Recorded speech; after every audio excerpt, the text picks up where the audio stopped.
I don't know about these two little babies over here, but we're gonna see what happens with them. Let's wish for the best for them.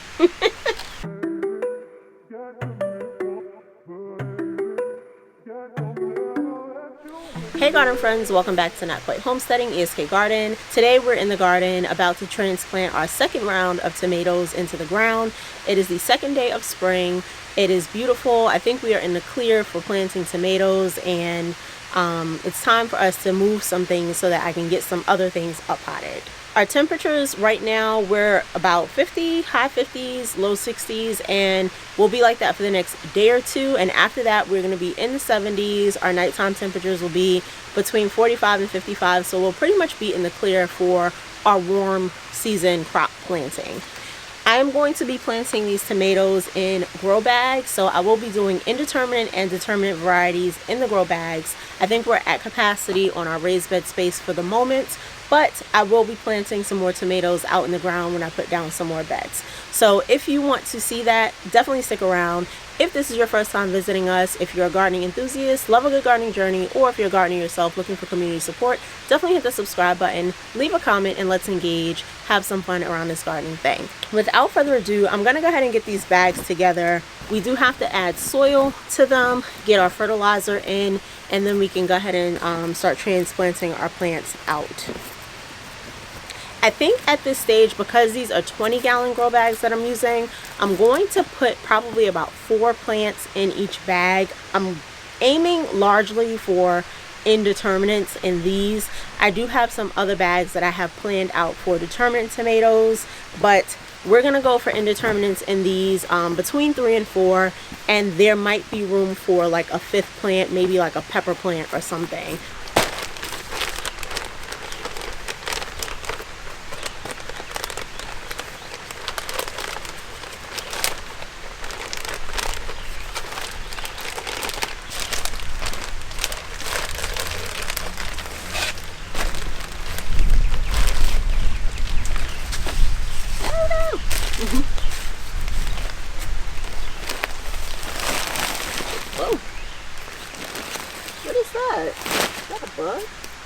So just like my raised beds, I'm going to fill the bottom of the bags with mulch, and that is going to help take up some of that space, but also provide some organic matter that can help break down and feed the soil as time goes.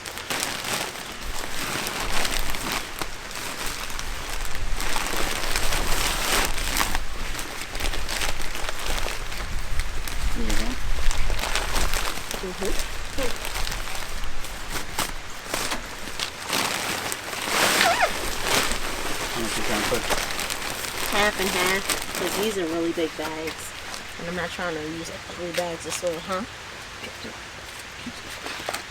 That's okay. I'm not trying to use 3 bags of soil per bag.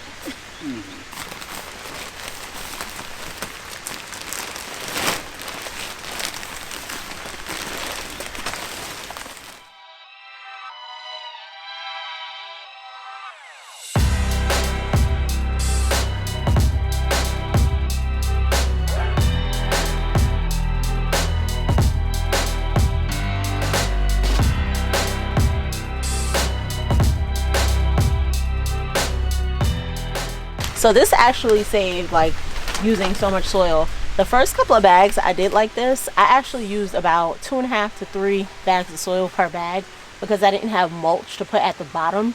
So that is one way to definitely save space and save money, because this one bag is going to be enough with the mulch at the bottom.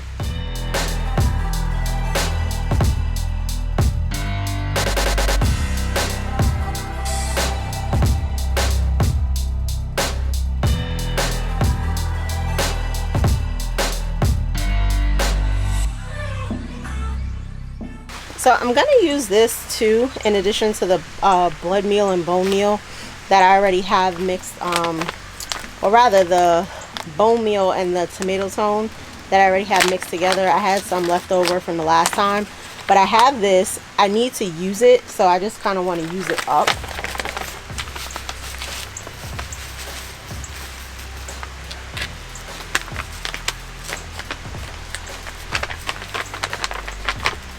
I'm really trying to streamline the stuff in my house and in my garage and in the garden, right? Because I have all these different things from trying all this stuff. So I'm really trying to get rid of some stuff and narrow it down to the things that I know have been working and that I need to keep around without all of the excess.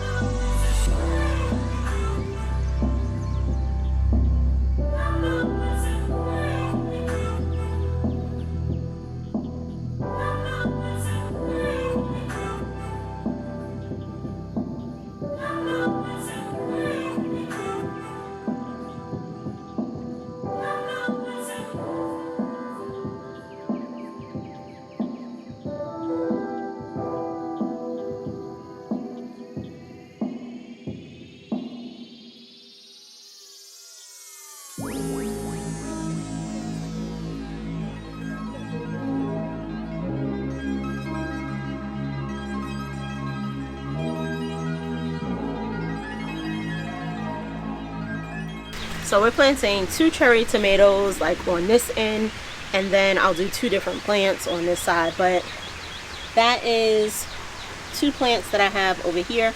Now I know that like some people's tomatoes probably are like super big, but tomatoes don't have to be like really large plants for you to transplant them.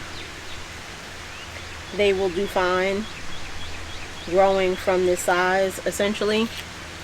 This one has a little bit of damage going on, but I'm pretty sure it'll be just fine. So I'll make sure I bury this one where it can kind of like get a pretty solid start on its roots. I do think with some of the cold weather we had, it might have stressed some of the plants out just a little bit, but I think this one will be fine. Try to get that down in there really well. Probably actually, let me add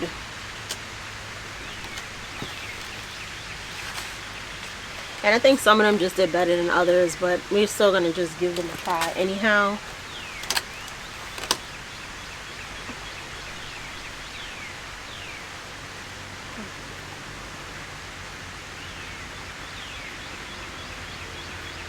So truthfully, I probably could fit like 5 of these plants in here, but because I want to add the pepper plants, I'm not going to do that.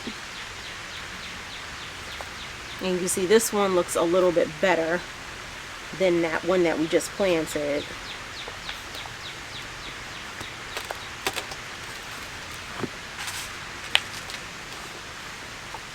These fungus gnats don't get away from me.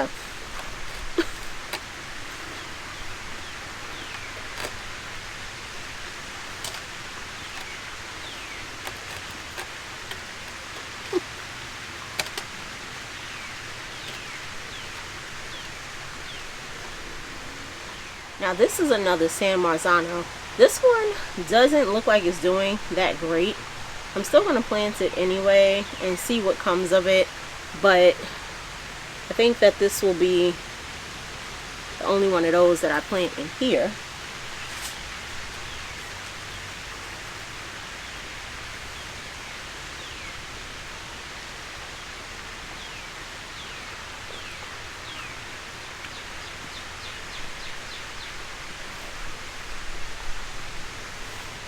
And then ultimately what I'm going to do is I will probably put a cage in here, but the cage will obviously go around the center.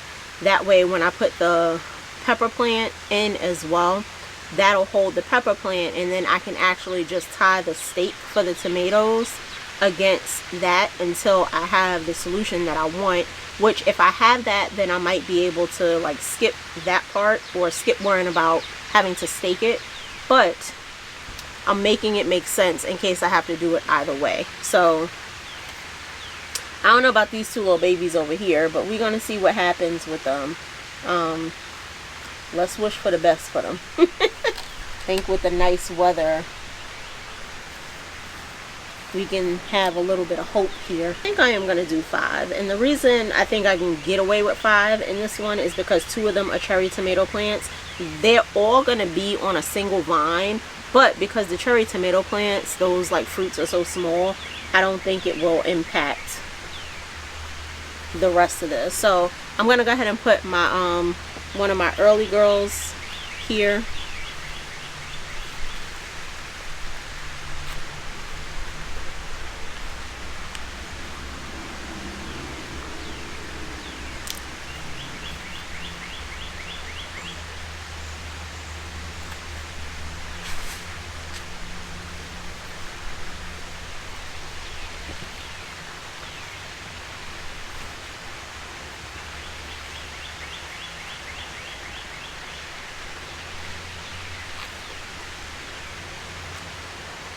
And then the last thing I'm actually going to do on this little side over here. Now what happened to, oh, I was going to say, what happened to the little stick?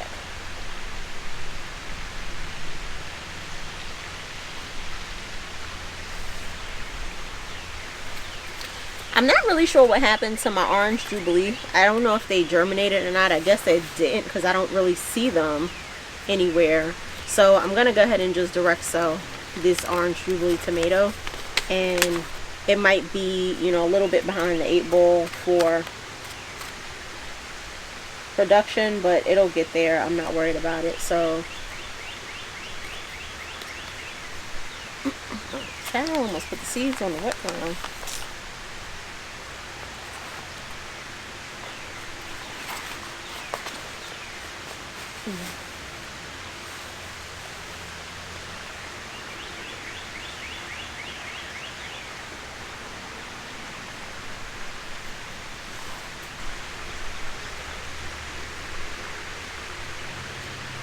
And these are gonna go, I'm gonna sit these like in the grass so that they can get like sun pretty much all day. And I think that'll help with strengthening some of these roots and the development for these like 2 little ones over here.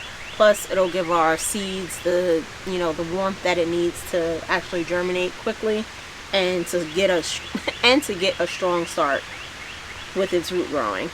I have hope for this one, y'all. This one I don't know about, but you know, again, I'm just gonna let it see. I'm gonna let it sit and see what happens. That's all for today, friends. Thank you so much for spending time with me in the garden while we got our tomatoes transplanted. Let's keep learning, sowing, and growing together. Until our next garden update, bye.